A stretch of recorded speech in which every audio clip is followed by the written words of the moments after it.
হরে কৃষ্ণা। তো আগের দিন 2 নম্বর শ্লোক পড়েছিলাম শ্রী ভগবদ গীতার। আজকে 3 নম্বর শ্লোক শুরু করব। আর বাইরে বৃষ্টি পড়ছে, একটু শব্দ হতে পারে, শুনতে আপনাদের একটু অসুবিধা হতে পারে। তো 3 নম্বর শ্লোক।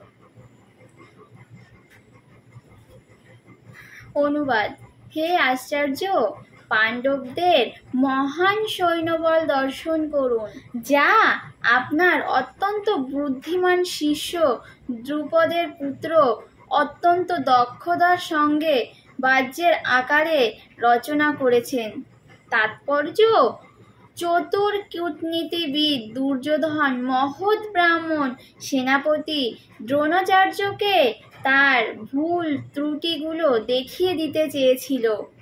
পঞ্চপাণ্ডবদের পত্নী দ্রৌপদীর পিতা ধ্রুবরাজ্যের সঙ্গে দ্রোণাচার্যের কিছু রাজনৈতিক মনোমালিন্য ছিল। এই মনোমালিন্যের কারণে দ্রুপদ এক যজ্ঞের অনুষ্ঠান করে এবং সেই যজ্ঞের ফলে বরপ্রাপ্ত হন যে তিনি দ্রোণাচার্যকে হত্যা করতে সক্ষম এক পুত্র লাভ করবেন। দ্রোণাচার্য এ বিষয়ে সম্পূর্ণভাবে অবগত ছিলেন, কিন্তু দ্রুপদ যখন সেই পুত্র ধৃষ্টদ্যুম্নকে যখন অস্ত্র শিক্ষার জন্য তার কাছে প্রেরণ করেন, তখন উদার ব্রাহ্মণ রূপে দ্রোণাচার্য তাকে সব রকমের অস্ত্র শিক্ষা এবং সামরিক কলা কৌশলের গুণশিক্ষা সমূহ প্রদান করতে দ্বিধা করেননি। এখন কুরুক্ষেত্রের যুদ্ধক্ষেত্রে ধৃষ্টদ্যুম্ন পাণ্ডবদের পক্ষে যোগদান করে তাদের সৈন্যব্যূহ রচনা করেছেন।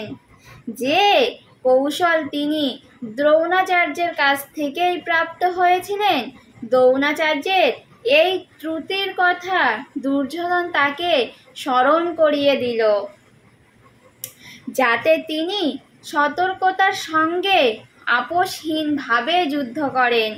এর মধ্যে সে এটিও মনে করিয়ে দিল যে তার প্রিয় শিষ্য পাণ্ডবদের বিরুদ্ধে যুদ্ধ করতে যেন কোনো রকম কোমলতা প্রদর্শন না করেন। বিশেষত অর্জুন ছিলেন তার সবচেয়ে প্রিয় ও মেধাবী শিষ্য। দুর্যোধন আরও সতর্ক করে দিতে চেয়েছিলেন যে এই ধরনের কোমলতার ফলে যুদ্ধে অবধারিতভাবে পরাজয় হবে।